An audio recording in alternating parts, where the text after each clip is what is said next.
Step away from the truck. Hands up now. I live here. What's this about? Don't lie to me. We know who you are. My name is Elijah Drummond. I'm a U.S. citizen. Yeah, that's what you all say when you get caught. You're on my injury. I'm not resisting. What's going on over there?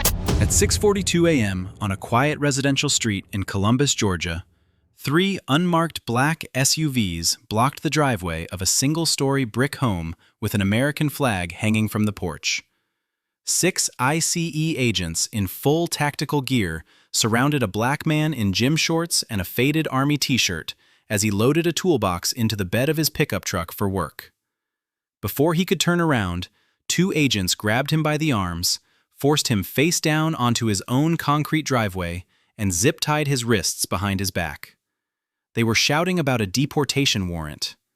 The man was Staff Sergeant Elijah Drummond, retired, a United States citizen born 38 years ago in the same city where his face was now pressed into the pavement. He was a Purple Heart recipient, a 2-tour combat veteran who had taken shrapnel in Fallujah, protecting the same flag now stitched onto the sleeves of the men pinning him down. The agents had no judicial warrant, no criminal warrant, no arrest order with his name on it. They had the wrong address, the wrong target, and the wrong man. And standing at the screen door 6 feet away, watching her father held to the ground by armed strangers, was his 7-year-old daughter Nyla, screaming so loudly the neighbors could hear it from inside their homes. Before we go any further, comment where in the world you are watching from, and make sure to subscribe because the next story is one you don't want to miss. Elijah Drummond had lived in Columbus his entire life. He grew up on the South Side, raised by a single mother who worked double shifts at the textile plant. He was quiet, disciplined, and built for structure. He enlisted in the United States Army at 18, the day after his high school graduation. Infantry. He shipped out within months and never looked back. Over the next 14 years, Elijah rose through the ranks on 2 combat deployments, first to Iraq and then to Afghanistan. He earned his promotions the hard way, in firefights and field operations, where decisions were made in seconds and mistakes were measured in bodies. It was during his second tour in Fallujah that an IED detonated beneath his convoy. The blast killed 2 members of his squad instantly. Elijah survived with a titanium plate in his left leg and partial hearing loss in his right ear. For his actions that day, the Army awarded him the Purple Heart. He came home with an honorable discharge, a box of commendations, and a body that reminded him every morning of what he had given. He settled back in Columbus, took a job as a licensed electrician, married a woman named Simone, and built a life that was small and steady.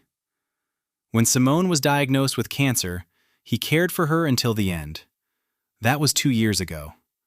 Since then, Elijah had raised Nyla on his own. He braided her hair before school. He coached Little League on Saturdays. He went to work, came home, and kept his house clean. He was respected on his block, known by name at the hardware store, and never once asked the world to notice what he had sacrificed. He was the kind of man who gave everything and expected nothing in return. And on that Tuesday morning, his country repaid him by putting his face on his own driveway and making his daughter watch. The lead agent was Supervisory Deportation Officer Vincent Taggart, 44 years old, 16 years with Immigration and Customs Enforcement. He had built his career on volume. His unit ran more enforcement operations per quarter than any other in the southeastern region, a number his supervisors praised in performance reviews without ever asking how it was achieved. The answer was speed. Taggart's teams moved fast, verified little, and relied on instinct over paperwork. Among field agents, he was known as a closer. Among immigration attorneys and civil rights groups, he was known as something else entirely. Over the course of his career, 7 formal complaints had been filed against Taggart for rights violations, including 2 wrongful detentions of U.S. citizens, one involving a 63-year-old Puerto Rican grandmother held for 11 hours before anyone confirmed her citizenship. Every complaint had been administratively cleared. No discipline, no retraining, no record that followed him into his next operation. His second that morning was Field Agent Brent Nolan, 31, 4 years on the job. Nolan had joined ICE straight out of a criminal justice program and landed under Taggart's supervision within his first year. He learned quickly what was rewarded and what wasn't. Taggart liked agents who moved when he moved, talked when he talked, and never questioned a call in the field. Nolan became that agent. He mirrored Taggart's aggression because it earned approval, and he stayed silent when things went wrong because that earned even more. That morning, the team had been dispatched to execute an administrative deportation warrant for a Guatemalan national named Carlos Mejia Solano. The target address was 412 Birchwood Lane. Elijah Drummond lived at 414 Magnolia Drive, 2 blocks south. The names didn't match. The addresses didn't match. But Taggart never verified either one. He saw a black man outside a house in the general vicinity and decided that was close enough. Taggart reached Elijah before he even had time to set the toolbox down. "Step away from the vehicle. Hands where I can see them." Elijah turned slowly, palms open, arms at his sides. "I live here. What's going on?" 2 agents flanked him immediately. A third stood near the truck bed, hand on his holster. Taggart didn't answer the question. "Are you Carlos Mejia Solano?" Elijah's brow furrowed. "Number. My name is Elijah Drummond. I'm a U.S. citizen. This is my house." Taggart stepped closer. "We have a warrant. Turn around." Elijah kept his voice steady. "Sir, my ID is inside the house. My daughter is right there. Let me show you who I am." Taggart glanced at the screen door where Nyla stood in her pajamas, eyes wide, hands pressed to the mesh. He looked back at Elijah without acknowledging her. "Turn around. Now." Elijah complied. He placed his hands behind his back slowly, deliberately, the same way he had been trained to move in situations where one wrong gesture could change everything. 2 agents grabbed his arms and forced him down. His knees hit the concrete first, then his chest, then the side of his face. The impact reopened a scar above his left eyebrow. Zip ties were cinched around his wrists so tightly the plastic cut into his skin within seconds. Then Nolan knelt on his back. The knee landed directly on the lower left side, exactly where the shrapnel had torn through muscle and tissue 14 years earlier in Fallujah. Elijah's breath left him in a sharp gasp. "I have a combat injury. You're on my wound. Please move your knee." Nolan pressed harder. "Stop talking." Elijah gritted his teeth, face against the pavement, eyes squeezed shut. "I'm not resisting. I'm telling you, I'm injured." "Shut up," Nolan said. Across the street, a door opened. Gwendolyn Price, 68 years old, a retired school teacher who had lived in the neighborhood for over 30 years, stepped onto her porch in a bathrobe. She saw the SUVs, the tactical gear, and Elijah face down on his own driveway. She went back inside, came out with her phone, and began recording without saying a word. 2 houses down, Franklin Osei watched from his front window, then picked up his phone and dialed 911. "There are armed men in tactical gear on my neighbor's driveway. They've got him on the ground. I don't know who they are. There's no marked vehicles. Please send someone." And through it all, Nyla stood at the screen door, crying, calling out the only word that mattered. "Daddy, Daddy, Daddy." Not one agent turned to look at her. Taggart stood over Elijah and keyed his radio. "Dispatch, confirm physical description on target Mejia Solano." There was a pause, then the dispatcher's voice came back flat and clear. "Target is male, 5'6", approximately 140 pounds, age 27. Taggart looked down at Elijah. Elijah was 6'2", over 200 pounds, and 38 years old. The name was wrong. The height was wrong. The age was wrong. Everything was wrong. Taggart released the radio button and said nothing for a long moment. Then he turned to Nolan, who still had his knee on Elijah's back.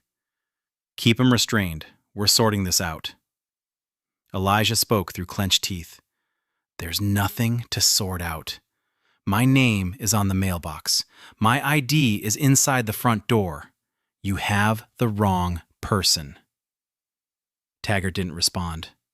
A third agent, one of the younger members of the team, walked toward the house and stopped at the screen door. Nyla was still standing there, tears running down her face, her small hands flat against the mesh.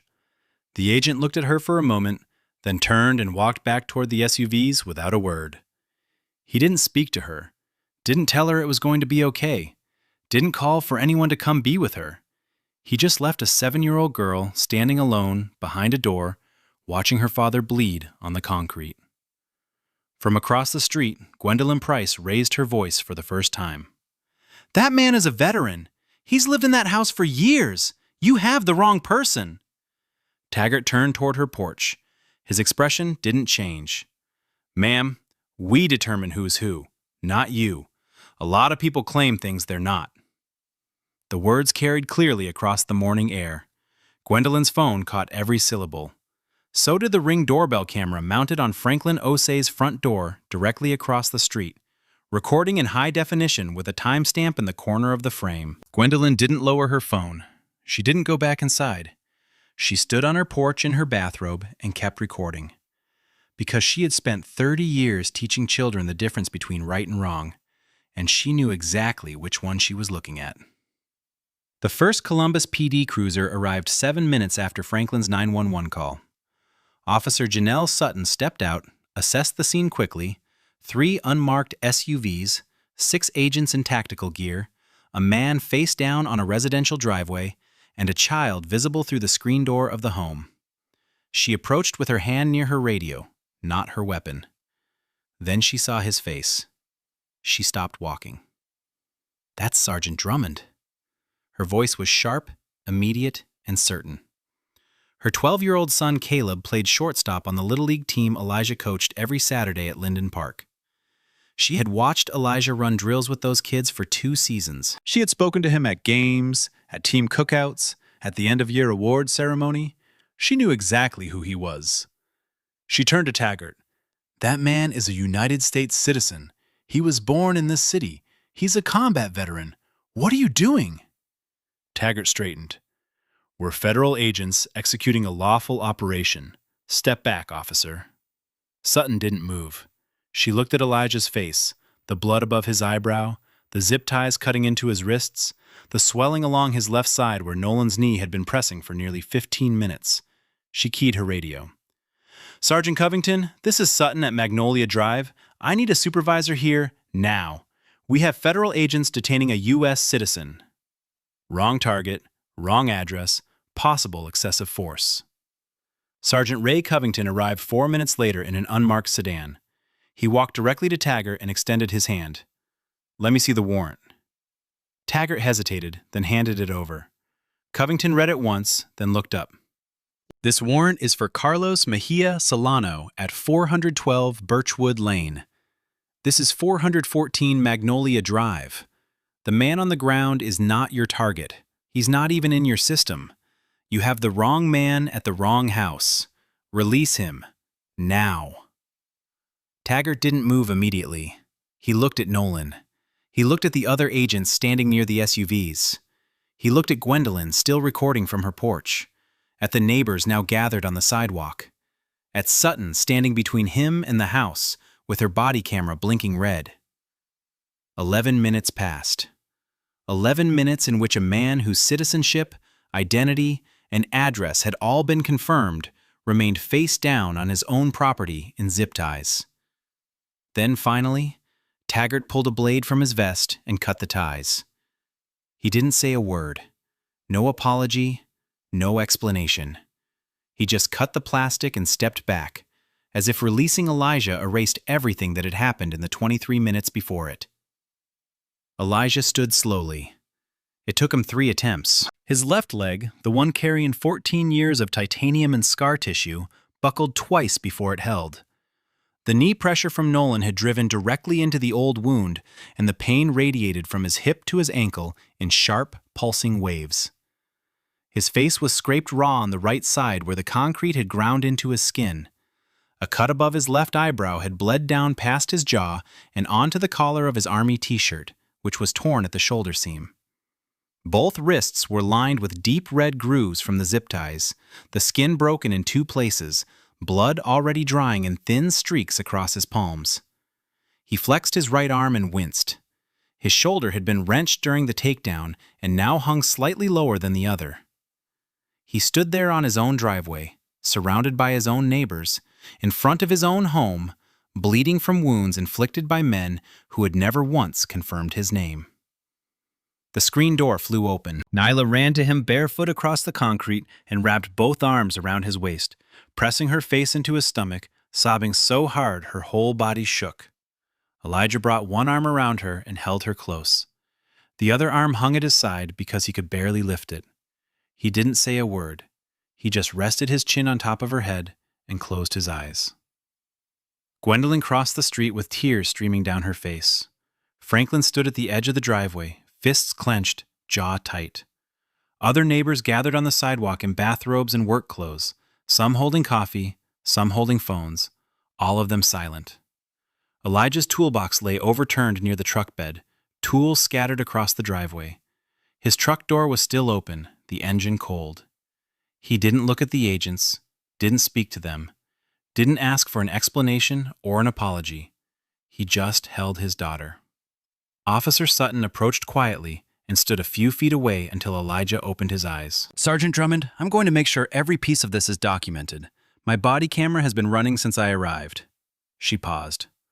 "I'm sorry this happened to you." Elijah nodded once, but said nothing. Across the street, mounted beneath the eave of Franklin Osei's front porch, a Ring doorbell camera had recorded the entire encounter from start to finish. 23 minutes of uninterrupted footage. Every agent, every order, every second Nyla spent screaming behind that screen door. It had captured all of it, and it was already saved to the cloud. Gwendolyn Price uploaded her phone video at 9:14 that morning. She posted it without commentary, just a 12-minute clip titled, "They did this to a veteran on his own driveway."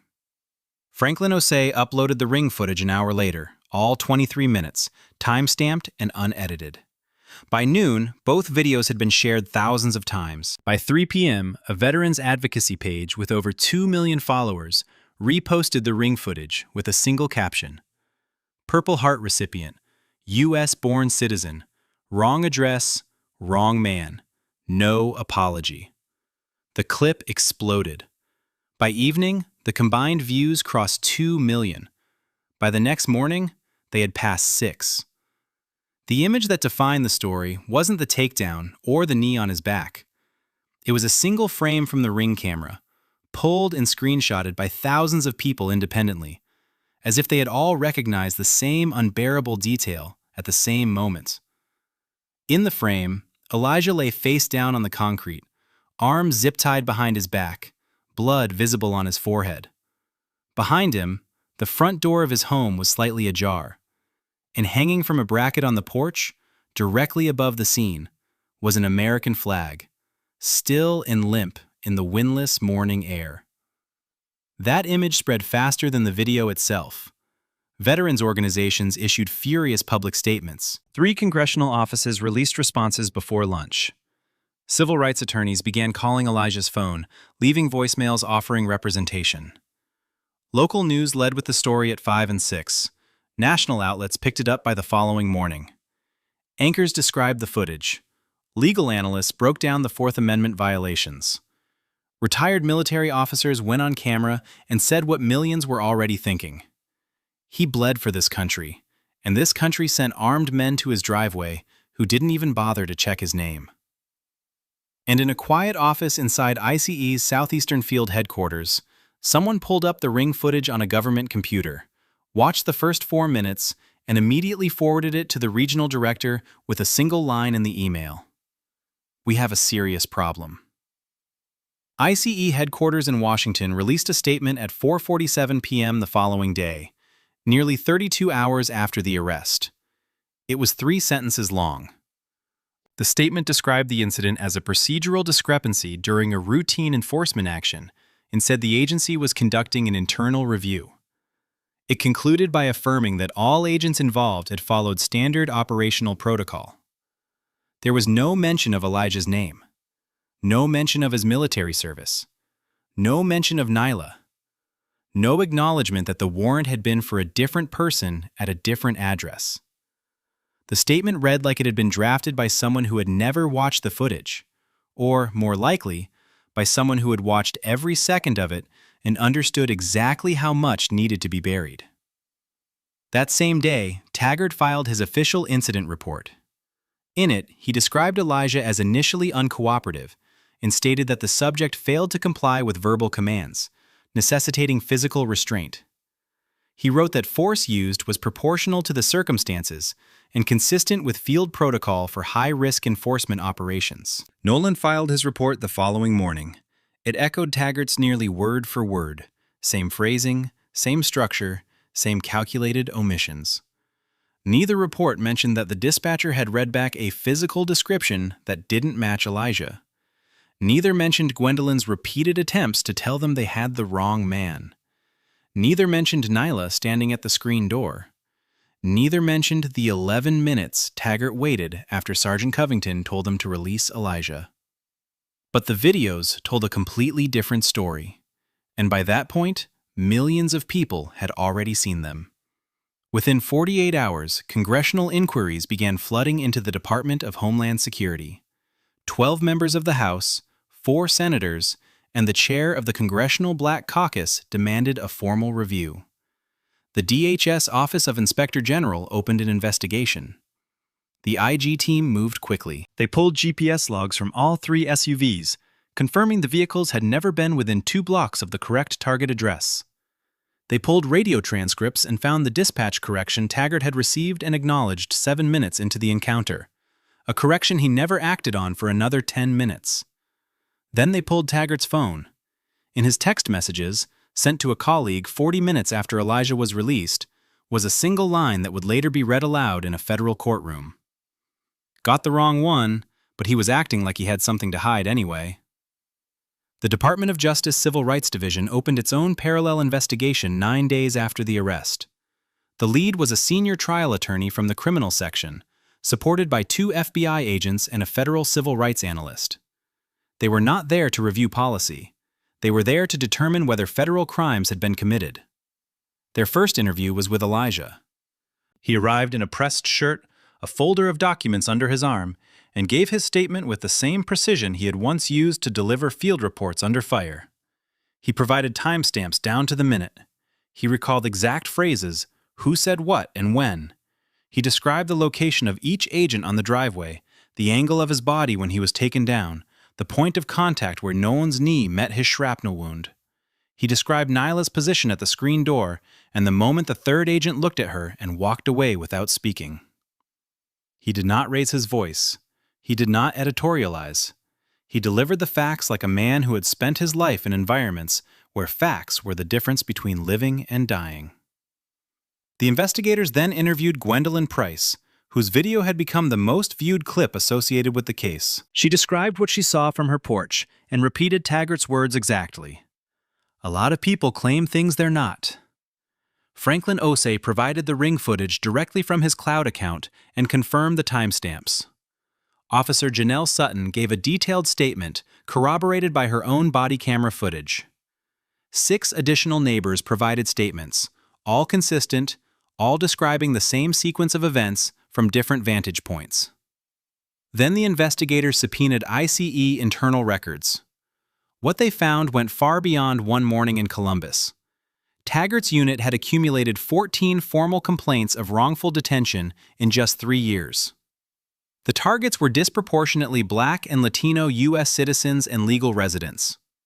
7 of the 14 complaints involved operations conducted at addresses that did not match the warrants being executed. In each case, the agents had detained individuals based on proximity and appearance rather than verified identity. Not one of the 14 complaints had resulted in discipline. Not a single reprimand. Not a single retraining order. Not a single suspension. The pattern was unmistakable. This was not a one-time mistake made by a careless agent on a Tuesday morning.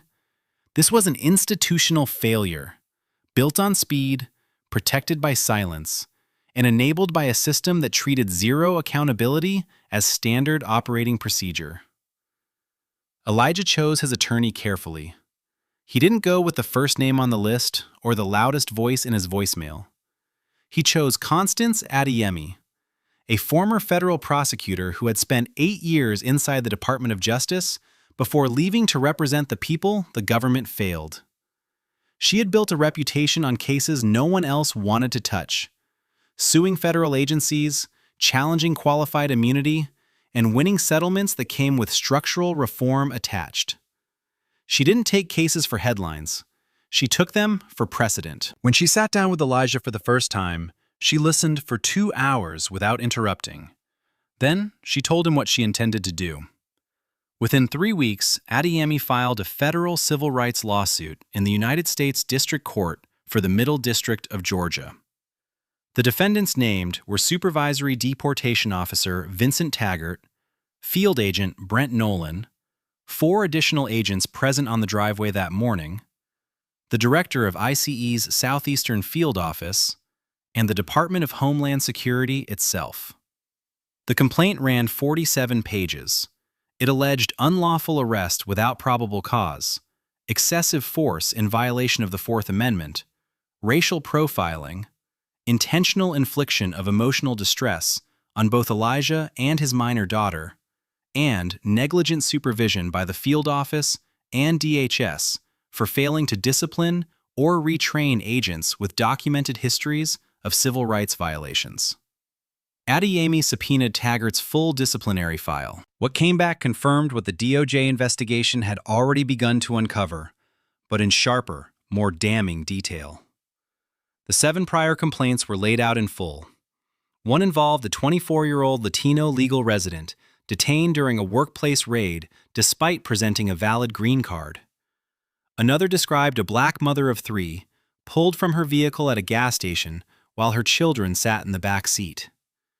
Agents held her for 45 minutes before confirming she was a U.S. citizen. But the worst was a case from 2 years earlier. A 70-year-old black man named Cornelius Beckett, a retired postal worker and U.S. citizen born in Macon, Georgia, was picked up during an enforcement sweep outside a bus station. He was transported to a federal detention facility 90 miles away.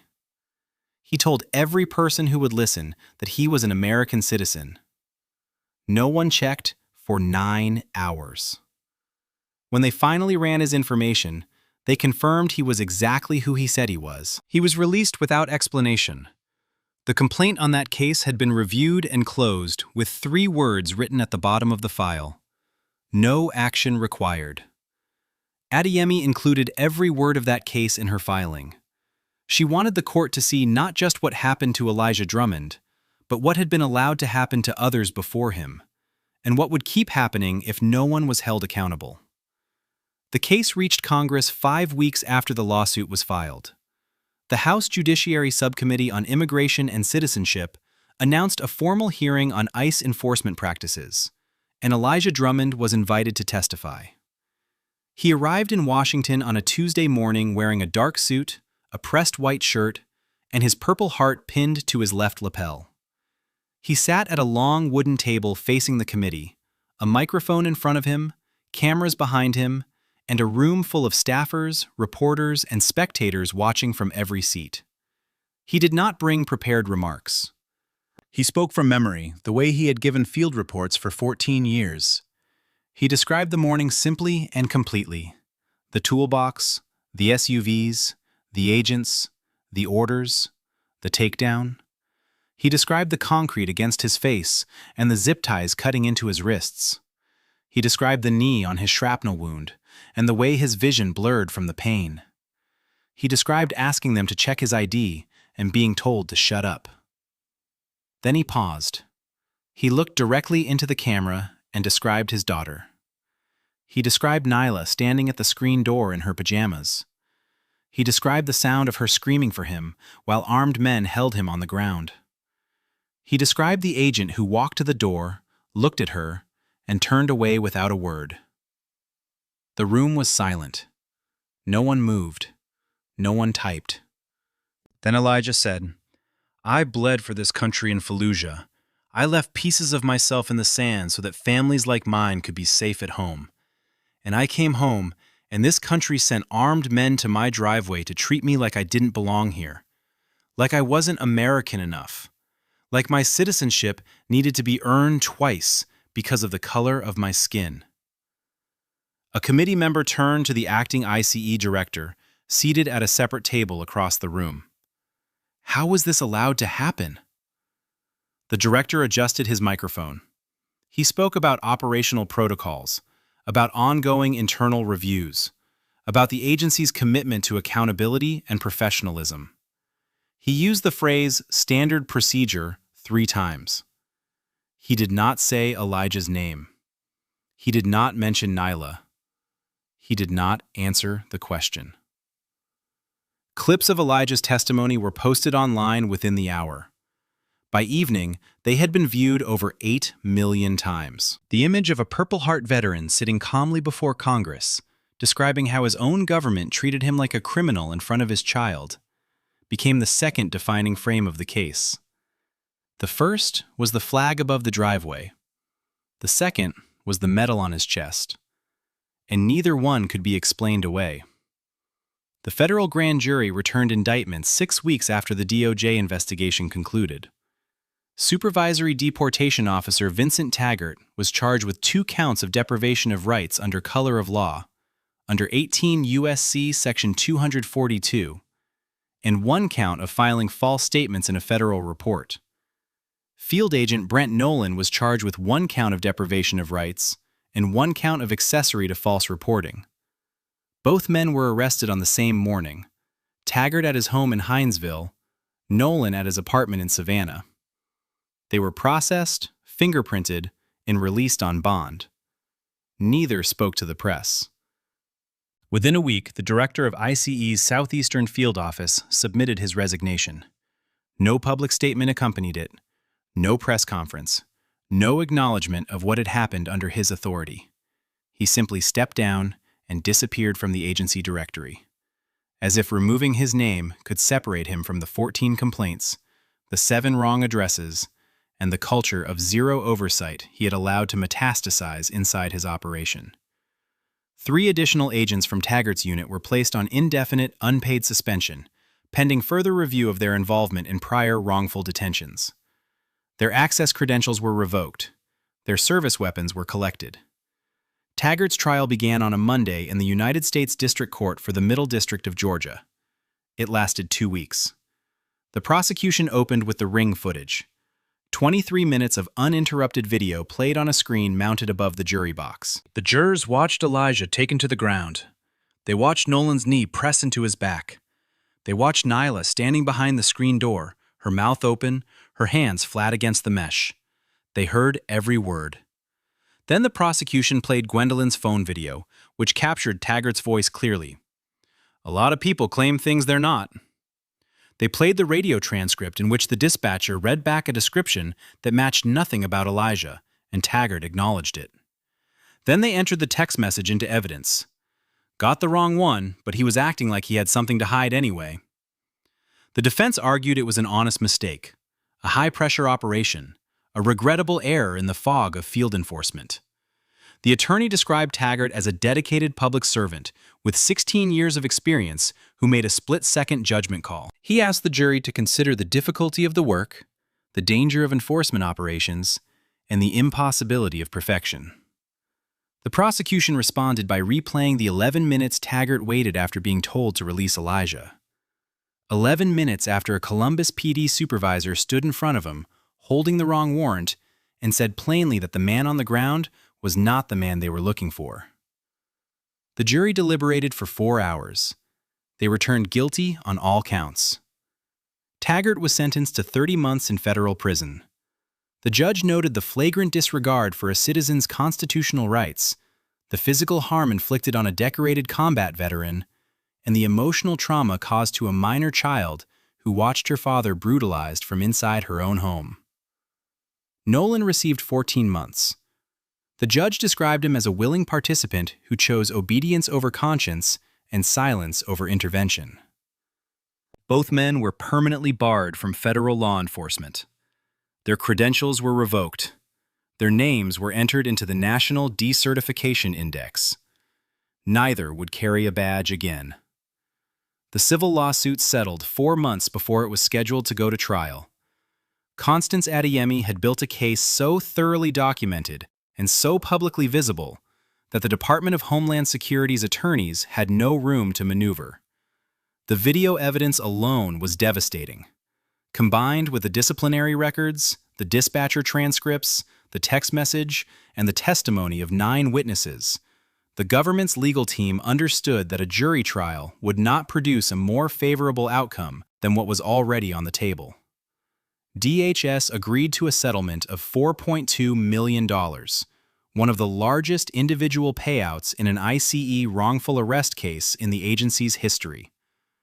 The money was significant, but Adeyemi had made clear from the beginning that a check alone was not acceptable. The settlement included a binding set of structural reforms imposed on ICE's Southeastern Field Office and recommended for adoption agency-wide. Mandatory address and identity verification protocols were required before any enforcement action could be initiated. No agent could approach a target location without confirmed cross-referencing of the warrant name, physical description, and address against at least 2 independent databases. An independent review process was established for all complaints involving U.S. citizens or legal permanent residents, removing the authority of field office supervisors to close complaints without external oversight. Quarterly public reporting on wrongful detentions was mandated, including demographic data on the individuals affected. And a civilian oversight board was created for the regional field office, with the authority to review operations, access complaint files, and issue binding recommendations. Elijah sat in Adeyemi's office the day the settlement was finalized. He read every page. He signed where he needed to sign. Then he told her what he wanted to do with a portion of the money. He established a legal defense fund for U.S. citizens and lawful residents wrongfully targeted by immigration enforcement. People who didn't have cameras rolling, didn't have neighbors willing to record, didn't have a decorated military record to force the system to pay attention. The fund would connect them with attorneys, cover legal costs, and ensure their cases didn't vanish into the same administrative silence that had swallowed the 14 complaints before his. He named the fund after his late wife, the Simone Drummond Justice Fund, because she had believed, even when the world gave her every reason not to, that doing the right thing still mattered. Elijah went back to work 3 weeks after the settlement was finalized. He loaded his toolbox into the same truck, drove to the same job sites, and pulled wire through the same walls he had been pulling wire through for years. He picked Nyla up from school at 3:15 every afternoon. He coached Little League on Saturdays at Linden Park, running the same drills, standing behind the same backstop, clapping for the same kids who didn't know or care what had happened on his driveway. He didn't give interviews. He didn't write a book. He didn't go on tour. He went back to the life he had built because that life was the whole point. The only visible change was the driveway. He had it repaved 2 weeks after the settlement. Smooth concrete, no cracks, no scuff marks, no blood-stained patch where his face had been pressed into the ground. He didn't do it for himself. He did it because Nyla walked across that driveway every morning on her way to the school bus, and he didn't want her to look down and remember. Gwendolyn Price still lived across the street. She still waved to Elijah every morning when he loaded his truck. On her refrigerator, held up by a magnet from her church, was a printed screenshot of the moment her video passed 1 million views. She never posted another video in her life. She didn't need to. She had done what needed doing when it needed doing, and that was enough. Officer Janelle Sutton received a formal commendation from the Columbus Police Department for her intervention that morning. Her sergeant wrote in the citation that her actions represented the highest standards of professional conduct and community trust. She never spoke publicly about the case, but at the next Little League game, she sat in the bleachers behind home plate and watched her son take the field, coached by the same man she had found face down on his own property, and she knew exactly what her badge was supposed to mean. Vincent Taggart served his 30-month sentence at a federal correctional facility in Jessup, Georgia. His former profession earned him no respect inside those walls. He kept to himself, filed no appeals, and made no public statements. When he was released, he left the state. His name returned nothing in law enforcement databases except a revoked credential and a case number. Brent Nolan served 14 months at a minimum security facility in Montgomery, Alabama. After his release, he left law enforcement entirely. He never applied for another badge. He moved to a small town in North Florida where no one knew his name and no one had seen the video. The ICE Southeastern Field Office underwent a full restructuring in the year following the settlement. New leadership was installed. Verification protocols were implemented. The Civilian Oversight Board held its first meeting 60 days after the agreement was signed. Complaint files that had been closed without action were reopened and reassigned to independent reviewers. Quietly, without ceremony, a training bulletin began circulating through DHS offices nationwide. It was one page. At the top was a still frame pulled from Franklin Osei's Ring camera. In the image, a man lay face down on a concrete driveway, wrists bound behind his back. Through the open front door of the house behind him, the edge of a framed Purple Heart certificate was visible on the hallway wall.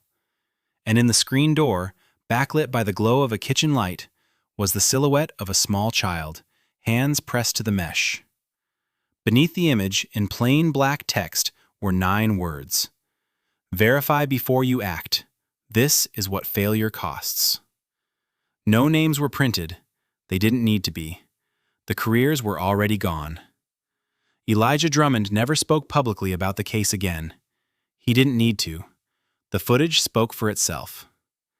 Now, watching footage like this, it can really stick with you, right? Some of these clips stay in your head, especially late at night when you're trying to fall asleep. And speaking of sleep, a lot of you have told me you're waking up at 2 or 3 a.m. and just lying there, can't shut your mind off. And the next day, you're dragging through everything.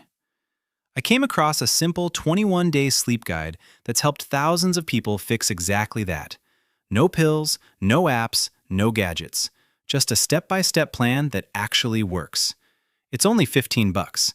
I put the link in the description if you want to check it out. All right, I'll catch you in the next one.